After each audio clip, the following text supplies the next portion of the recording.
మంచి ప్రభుత్వంలో ప్రజలకు మంచి పథకాలు, అభివృద్ధి సాధ్యమవుతుందని ఎమ్మెల్యే గురజాల జగన్మోహన్ చెప్పారు.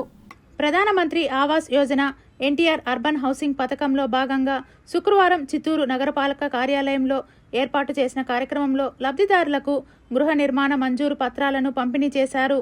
ఈ సందర్భంగా ఎమ్మెల్యే మాట్లాడుతూ, తెలుగుదేశం పార్టీ అంటేనే పేదలకు అండగా నిలిచే పార్టీ అని, పేదల సొంత ఇంటి కలలు నెరవేర్చే దిశగా గృహాల మంజూరు చేయడంతో పాటు టిట్కో గృహాలను నిర్మించిన ఘనత తెలుగుదేశం పార్టీదే అన్నారు. చిత్తూరులో పూరి గుడిసెలు లేకుండా అర్హులైన పేదలందరికీ ఇల్లు నిర్మించుకునేలా చర్యలు తీసుకుంటామన్నారు. చిత్తూరు సమగ్ర అభివృద్ధికి గత 40 ఏళ్లుగా ఎవరూ చేయలేని విధంగా రోడ్లను విస్తరించి అభివృద్ధి చేస్తున్నామని చెప్పారు. ప్రజల కనీస అవసరాలైన రోడ్లు, లైట్లు ఏర్పాట్లు చేస్తున్నట్లు చెప్పారు. లబ్ధిదారులకు ప్రస్తుతం 662 గృహాలను మంజూరు చేస్తున్నామని, మరో దఫాలో మరిన్ని గృహాలు మంజూరు చేస్తామన్నారు. గృహాలు మంజూరైన వారికి డ్వాక్రా సంఘాల ద్వారా రుణ సాయం అందిస్తామని, ప్రతి ఒక్కరూ ఇల్లు నిర్మించుకోవాలని కోరారు.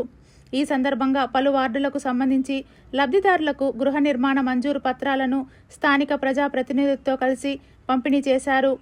కార్యక్రమంలో mayor S Amuda, Chuda chairperson Katari Hemalatha, commissioner P Narasimhaprasad, Mudaliar corporation chairman Tyagarajan, మాజీ MLC B N Rajasimhulu, housing EE Sankarappa, DE Sridhar, కూటమి నాయకులు వెంకటేష్ యాదవ్, అట్లూరి శ్రీనివాసులు, గోపాలకృష్ణ, నరేష్, పచ్చయ్యప్ప, వరలక్ష్మి, కార్పొరేటర్లు, మాజీ కార్పొరేటర్లు, క్లస్టర్, డివిజన్ ఇన్ఛార్జీలు, పార్టీ నాయకులు తదితరులు పాల్గొన్నారు.